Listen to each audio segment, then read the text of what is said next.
The latest, May says Trump-Putin talks could reduce tensions. Turkish President Recep Tayyip Erdogan waves as he arrives with Turkish Foreign Minister Mevlut Cavusoglu for a summit of heads of state and government at NATO headquarters in Brussels on Wednesday, July 11, 2018.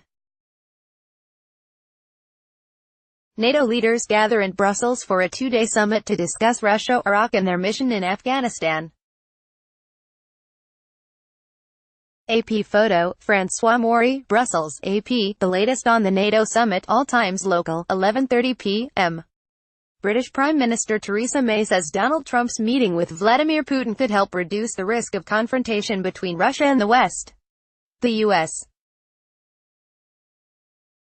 and Russian presidents are due to meet Monday in Helsinki, after Trump attends a NATO summit in Brussels and visits Britain. The UK has led efforts to sanction Russia since a nerve agent attack on former Russian spy Sergei Skripal and his daughter in England in March. A second and possibly linked poisoning last month killed a woman and left a man in the hospital. May told other NATO leaders at a dinner Wednesday night that the Skripal attack was an example of a well-established pattern of Russian behavior to undermine our democracies and damage our interests around the world. But she said that open channels of communication between the U.S. and Russia are key to managing the risks of confrontation, ____5:30 p.m. NATO leaders have formally invited Macedonia to start membership talks with the alliance, while cautioning that it can't be completed until the name issue is resolved. The invitation, formalized in a communiqué at the NATO summit, paves the way for the addition of the alliance's 30th member, and a plan that has run afoul of a wary Russia. Macedonia and Greece last month signed a deal in which Macedonia will change its name to North Macedonia. In exchange, Athens has unblocked efforts by its northern neighbor to join both NATO and the European Union.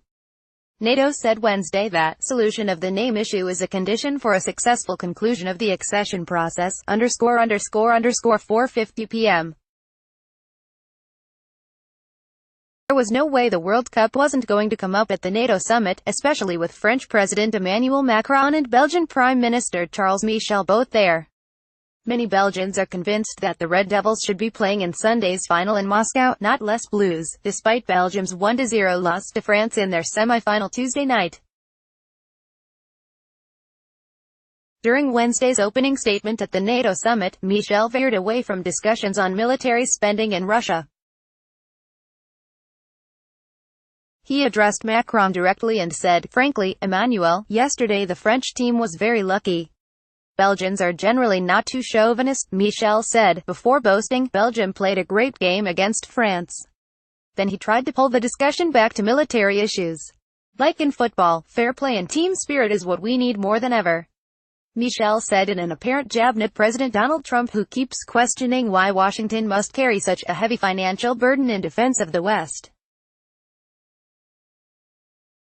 Trump didn't immediately respond. After all, the U.S. team failed to make it to the World Cup finals, ____4:20 p.m. The Turkish foreign minister has defended his country's purchase of a Russian-made air defense system, the first of its kind by a NATO member. Mevlut Cavusoglu insists Turkey is a sovereign country, and says its acquisition of the S-400 anti-aircraft system came only because it needed such a system and ran out of other options, such as from the United States. Cavusoglu spoke at a panel discussion Wednesday before a NATO summit in Brussels. The S-400s wouldn't be compatible with many other NATO systems that Turkey has and operates. "It is my urgent need and I tried to buy from many other countries, including China, but I get the best deal from Russia, and I bought it," Cavusoglu said. "I tried to buy from my allies, ____11:15 a.m.